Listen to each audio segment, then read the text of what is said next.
करतारपुर का मैनू हिंदुस्तान इतफाक होया है जिहड़ा वो दूरबीन ला के गुरुद्वारा वेखते जी जी डेरा बाबा नानक हाँ जी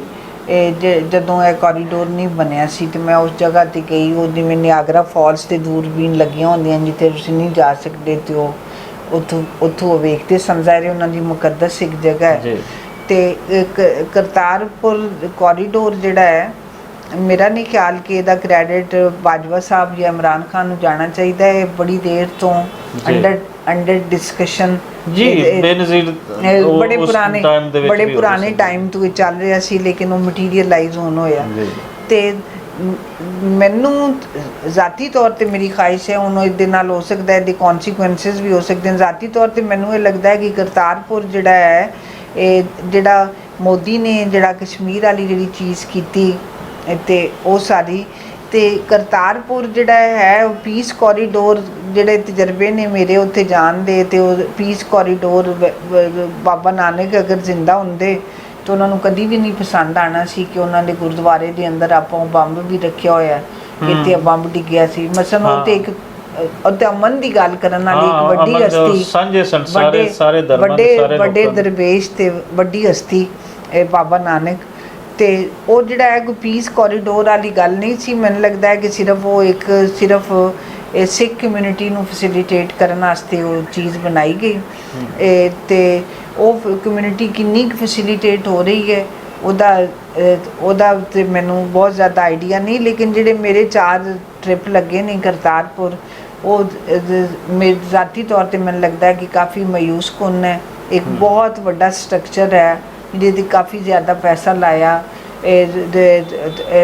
ਦੋਵਾਂ ਹਕੂਮਤਾਂ ਨੇ ਲਾਇਆ ਜਾਂ ਪਾਕਿਸਤਾਨੀ ਹਕੂਮਤ ਨੇ ਜਿਵੇਂ ਲੇਕਿਨ ਇਹ ਹੈ ਕਿ ਉਹਨੂੰ ਤੁਸੀਂ ਪੀਸ ਸਿਟੀ ਬਣਾ ਸਕਦੇ ਸੀ ਜਿੰਨੀ ਵੱਡੀ ਉਹ ਜਗ੍ਹਾ ਹੈ ਕਿ ਉਹਨੂੰ ਓਪਨ ਕਰ ਦਿਓ ਉਧਰੋਂ ਵੀ ਜਿਹੜੇ ਲੋਕ ਆਉਣਾ ਚਾਹਣ ਜਿਹੜਾ ਮੇਰਾ ਤਜਰਬਾ ਹੈ ਉਹਦੇ ਵਿੱਚ ਇਹ ਹੈ ਕਿ ਹਿੰਦੁਸਤਾਨੀ ਹਕੂਮਤ ਰੋਕ ਲੈਂਦੀ ਹਰ ਬੰਦਾ ਨਹੀਂ ਆ ਸਕਦਾ ਪਹਿਲੇ ਉਹ ਕਲੀਅਰੈਂਸ ਲੈਂਦੇ ਨੇ 15 ਦਿਨ ਪਹਿਲੇ ਉਹ ਦੱਸਦੇ ਨੇ ਕਿ ਅਸੀਂ ਫਲਾਂ ਆਉਣਾ ਹੈ ਬਹੁਤ ਸਾਰੇ ਲੋਕਾਂ ਨੂੰ ਉਹਨਾਂ ਨੇ ਅੰਦਰ ਐਂਟਰ ਹੋਣ ਤੋਂ ਪਰਲੀ ਸਾਈਡ ਤੋਂ ਰੋਕਿਆ ਅਤੇ ਇੱਧਰੋਂ ਜਦੋਂ ਅਸੀਂ ਜਾਂਦੇ ਹਾਂ ਸਾਡੀ ਵੀ ਕਾਫੀ ਜ਼ਿੱਲਤ ਔਰ ਰਸਵਾਈ ਹੈ ਵਾਪਸੀ ਤੇ ਤੁਹਾਨੂੰ ਕਮਰੇ ਇੱਕ 'ਚ ਬਿਠਾ ਕੇ ਇੰਟਰਵਿਊ ਕਰਦੇ ਨੇ ਅੱਛਾ ਕਿਉਂ ਆਏ ਹੋ ਅਤੇ ਕਿਵੇਂ ਆਏ ਹੋ ਅਤੇ ਇਹ ਸਾਰਾ ਨਹੀਂ ਹੋਣਾ ਚਾਹੀਦਾ। ਜਿਵੇਂ ਦਰਗਾਹਾਂ 'ਤੇ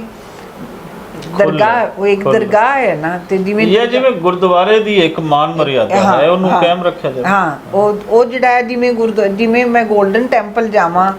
ਤੇ ਗੋਲਡਨ ਟੈਂਪਲ ਤੋਂ ਮੈਂ ਨਿਕਲਾਂ ਤੇ ਮੈਂ ਕਈ ਸਵਾਲ ਹੋਣੇ ਸ਼ੁਰੂ ਹੋ ਗਏ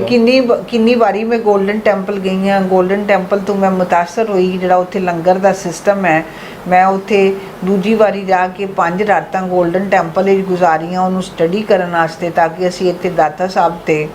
ਉਹਨੂੰ ਰੈਪਲੀਕੇਟ ਕਰੀਏ ਕਿ ਕਿੰਨੇ ਲੋਕ ਜਿਹੜੇ ਨੇ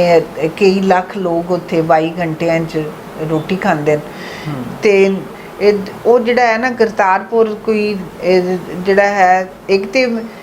ਮੈਨੂੰ ਇਹ ਵੀ ਇਤਰਾਜ਼ ਹੈ ਮੈਂ ਪੂਰੀ ਦੁਨੀਆ 'ਚ ਜਿੱਥੇ ਜਿਹੜੇ ਮੁਲਕ ਵੀ ਗਈ ਹਾਂ ਮੈਨੂੰ ਗੁਰਦੁਆਰਿਆਂ ਜਾਣ ਦਾ ਇਤਫਾਕ ਹੋਇਆ। ਕਰਤਾਰਪੁਰ ਦਾ ਗੁਰਦੁਆਰਾ ਵਾਹਿਦ ਗੁਰਦੁਆਰਾ ਹੈ ਤੇ ਉਹ ਜਿਹੜੀਆਂ ਸਾਵੀਆਂ ਟੋਪੀਆਂ ਨੇ ਉਹ ਕਿਸੇ ਪੂਰੇ ਦੁਨੀਆ ਦੇ ਕਿਸੇ ਗੁਰਦੁਆਰੇ 'ਚ ਨਹੀਂ ਨੇ। ਉਹ ਇੱਕ ਮੈਂ ਇਹ ਖਤ ਵੀ ਲਿਖਿਆ ਹੈ ਗੁਰਦੁਆਰਾ ਦੀ ਜਿਹੜੀ ਕਮੇਟੀ ਨੂੰ ਪਤਾ ਨਹੀਂ ਉਹਨਾਂ ਤੱਕ ਪਹੁੰਚਿਆ ਕਿ ਨਹੀਂ ਕਿ ਇਹ ਥੋੜ੍ਹਾ ਇਹਨੂੰ ਕਰੋ ਜਿਹੜੀ ਉੱਥੇ ਇੱਕ ਪਾਸੇ ਜਿਹੜੇ ਲੋਕ ਹਿੰਦੁਸਤਾਨ ਤੋਂ ਆ ਰਹੇ ਨੇ ਉਹਨੂੰ ਉਹ ਕਰਤਾਰਪੁਰ ਸ਼ਰੀਫ ਦੇ ਅੰਦਰ ਉਹ ਮੱਥਾ ਟੇਕਣ ਦੇ ਨਾਲ ਉਹਨਾਂ ਨੂੰ ਇਵੇਂ ਵੀ ਲੱਗਦਾ ਅਸੀਂ ਪਾਕਿਸਤਾਨ ਜਾ ਰਹੇ ਹਾਂ ਤੇ ਜਿਹੜੀ ਆਪਾਂ ਨਾਲ ਇੱਕ ਮਾਰਕੀਟ ਬਣਾਈਏ ਉਹ ਮਾਰਕੀਟ ਜਿਹੜੀ ਹੈ ਬੜੀ ਮਾਯੂਸੀ ਵਾਲੀ ਗੱਲ ਹੈ ਕਿ ਪਾਕਿਸਤਾਨ ਦੀਆਂ ਕਿਹੜੀ ਮਾਰਕੀਟਾਂ ਇਵੇਂ ਹੁੰਦੀਆਂ ਜਿਸ ਤਰ੍ਹਾਂ ਦੀ ਉਹ ਬਣਾਈ ਕਿਉਂਕਿ ਉਹਦੇ 'ਚ ਕੋਈ ਤੁਸੀਂ ਖਾਣ ਪੀਣ ਦੀਆਂ ਚੀਜ਼ਾਂ ਰੱਖੋ ਠੀਕ ਹੈ ਲੋਕਾਂ ਨੇ ਅੰਦਰ ਲੰਗਰ ਲੈਣਾ ਹੈ ਲੇਕਿਨ ਕੋਈ ਥੋੜ੍ਹੀ ਉੱਥੇ ਰੌਣਕ ਨਜ਼ਰ ਆਏ ਕੋਈ ਉਹ ਲੱਗੇ ਉਹ ਬਿਲਕੁਲ ਆਈਸੋਲੇਟਡ ਜਿਹਾ ਹੈ ਅਤੇ ਕੋਈ ਉਹ